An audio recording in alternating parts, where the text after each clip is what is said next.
नमस्कार, कशा आहात सगळ्या? मस्त ना? चला तर आज आपल्याला चॉकलेट केक बनवायचा आहे आणि त्यासाठी ते मी केक बेस बनवून घेतलेले आहेत. आज 2 केक बनवायचे आहेत. हा आहे चॉकलेट केक आणि दुसरा एक आहे तो बटरस्कॉच फ्लेवरचा अर्धा किलोचा केक आहे. आणि हा जो चॉकलेट केक आहे तो पूर्ण तयार झाल्यानंतर मला मोडावा लागला होता. याचं कारण तुम्हाला पुढे समजेलच. त्या अगोदर इथे आपण केक बेसच्या लेअर पाडून घेतलेले आहेत आणि आता याची आयसिंग करायची आहे. इथे शुगर सिरप तयार केले मी. अर्धी वाटी पाण्यामध्ये 3 ते 4 चमचे साखर टाकायची, पिठी साखर, आणि शुगर सिरप तयार करायचे. आणि अशा पद्धतीने हे शुगर सिरप टाकले.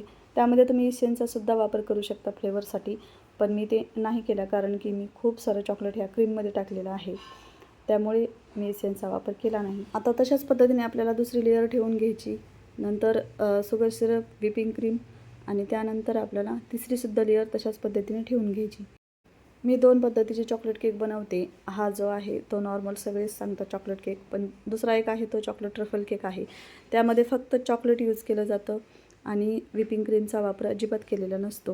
प्रत्येकाच्या आवडीनुसार हे केक्स मागवले जातात आणि हा सुद्धा केक खूप चविष्ट लागतो. हा जो केक आहे तो मोठ्या मुलासाठी बनवायचा आहे आणि त्याला डबल लेअरमध्ये पाहिजे आहे 1 किलोचा केक. हा जो खालचा आहे तो अर्धा किलोच्या भांड्यामध्ये बनवून घेतला आहे आणि दुसरा आहे तो पाव किलोचा. पण तयार केल्यानंतर अगदी दोन्ही सेमच दिसत होते. केकची जी शेवटची लेअर असते त्याचा वरचा भाग थोडासा काढून घ्यायचा, कारण की कधी कधी तो करपलेला असतो तर कडसरपणा आपल्या केकला येऊ शकतो. त्यासाठी जी शेवटची लेअर आहे त्याचा वरचा भाग थोडासा काढून घ्यायचा आहे. आणि अशा पद्धतीने आपल्याला हा केक क्रम कोट करून घ्यायचा आहे, म्हणजे पूर्ण आयसिंग करून घ्यायचा आहे नाही. अशा पद्धतीने क्रीम लावून पूर्ण हे जे केकचे क्रम्स असतात छोटे छोटे ते त्यामध्ये वरच्या क्रीममध्ये मिक्स होऊ नये त्यासाठी क्रम कोट केलं जातं. आणि अशा पद्धतीने क्रम कोट केले आहे मी. आता ह्याला फ्रीजमध्ये ठेवणार आहे 10 ते 15 मिनटासाठी आणि त्यानंतर आपण फायनल आयसिंग याची करणार आहोत. हा तर सेट होतोच, तोपर्यंत आपण दुसरासुद्धा केक बेस अशा पद्धतीनेच आयसिंग करून घेणार आहोत. त्यासाठी पहिली लेअर आयसिंग करून घ्यायची, त्यानंतर दुसरी आणि तिसरीसुद्धा. आणि हा सुद्धा केक पूर्ण क्रम कोट झाल्यानंतर फ्रीजमध्ये ठेवायचा आहे आणि त्यानंतरच फायनल आयसिंग करायची आहे. याला सेट होण्यासाठी फ्रीजमध्ये ठेवूयात. आणि हा दुसरा केक आहे तो आहे बटरस्कॉच फ्लेवरचा अर्धा किलोचा केक आहे. तो सुद्धा मी केक बेस बनवून थंड करून घेतला आहे. तर याचीसुद्धा आयसिंग करून घ्यायची. पण हा केक बटरस्कॉच फ्लेवरचा आहे तर नक्कीच याची आयसिंग थोडीशी वेगळी होणार. इथं 3ही लेअर मी पाडून घेतलेल्या आहेत. आता आपल्याला आयसिंग करायची. त्यासाठी सुरुवातीला मी शुगर सिरप तयार केले. अर्धी वाटी पाण्यामध्ये तुम्हाला मगाशी सांगितल्याप्रमाणे 3 ते 4 चमचे आवडीनुसार साखर टाकायची आहे. पिठी साखर घेतलेली आहे इथे मी. शुगर सिरप तयार केल्यानंतर इथे अशा पद्धतीने त्या केक बेसला लावून घ्यायचं आहे. हा आहे बटरस्कॉच फ्लेवरचा केक. त्यासाठी क्रीममध्ये मी इसेन्स टाकला आहे. आपल्याला क्रशसुद्धा वापरायचा आहे याच्यावरती बटरस्कॉच फ्लेवरचा. आणि त्यानंतर थोडीशी टुटी फ्रुटीसुद्धा टाकायची, कारण की केकचा अतिशय छान फ्लेवर येतो, त्यामुळे मी टुटी फ्रुटीसुद्धा टाकते.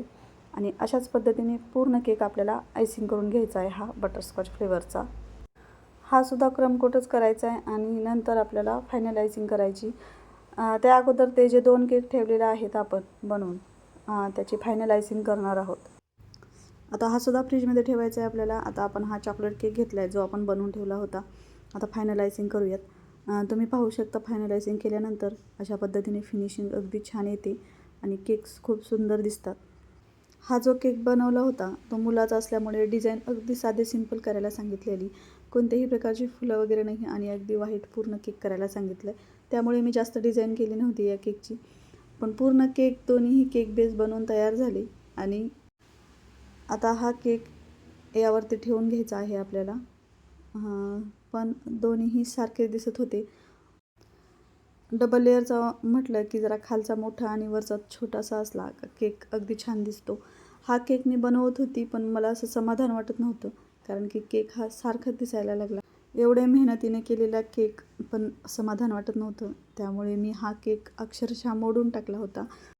त्यानंतर वरचा जो छोटा केक आहे तो त्यापेक्षाही छोटा बनवला आणि खालचा थोडासा मोठा. आणि असा ॲडजस्ट करून मी फायनल आयसिंग करून अशा पद्धतीने सुंदर असा केक बनवला होता. आणि हा जो बटरस्कॉच फ्लेवरचा केक राहिला होता तो सुद्धा पटकन अशी डिझाईन करून घेतली. त्यासाठी केक बेस होता क्रमकोट करून ठेवलेला, त्याची फायनल आयसिंग अशा पद्धतीने फास्ट केली कारण मी फार थकली होती आज. म्हणून या केकची अगदी सोपी आणि दिसायलासुद्धा सुंदर असावी अशी डिझाईन मी केली होती. क्रम कोट करून झाल्यानंतर फायनलायझिंग केल्यानंतर मी इथे व्हाईट कंपाऊंड चॉकलेट घेतलेलं आहे. ते फ्रीजमध्ये सुद्धा ठेवलं होतं आणि ते किसणीच्या साहाय्याने किसलं आणि याच्यावरती अशा पद्धतीने हे डेकोरेट केलं होतं. पूर्ण व्हाईट केक केला. खूपच छान दिसत होता हा सुद्धा केक. ब्रशच्या साहाय्याने सुरुवातीला डिझाईनसुद्धा साईडने करून घेतली होती आणि अशा पद्धतीने हे व्हाईट कंपाऊंड चॉकलेट हाताच्या साहाय्याने असं पसरून घेतलं कारण चमच्याच्या साहाय्याने एकाच ठिकाणी जास्त पडलं जातं. 46 हे नोझल वापरून अशा पद्धतीने राऊंडमध्ये डिझाईन काढून घेतली. राहिलेल्या भागावर परत व्हाईट कंपाऊंड चॉकलेट टाकलेलं आहे. खालचं साईडचं सुद्धा चॉकलेट राहिलेलं जे शिल्लक होतं ते काढून घेतलं. त्यानंतर स्ट्रॉबेरी चॉकलेट लावलेत आणि फायनल लुक आपला तयार आहे. आणि आजचे दोन्ही केक आवडले असतील तर या चॅनलला नक्कीच लाईक, शेअर आणि सबस्क्राईब करा. पुन्हा भेटूया नवीन अशाच केकसोबत, रेसिपीसोबत. तोपर्यंत बाय बाय, टेक केअर.